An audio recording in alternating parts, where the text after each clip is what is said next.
Hello বন্ধুরা, তোমরা সবাই কেমন আছো? আশা করি সবাই ভালো আছো।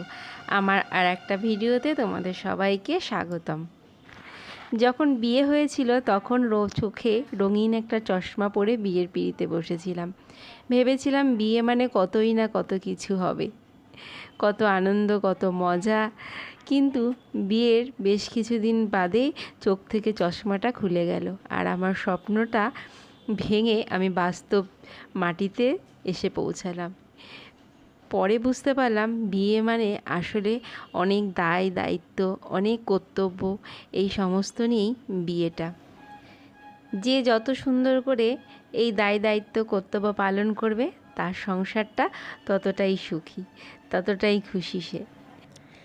আচ্ছা, তোমরা এবার ঝটপট আমাকে জানাও তো, কারা কারা আমার মতন চোখে রঙিন চশমা পরে বিয়ের পিঁড়িতে বসেছিলে? পরে দেখলা সেটা স্বপ্ন।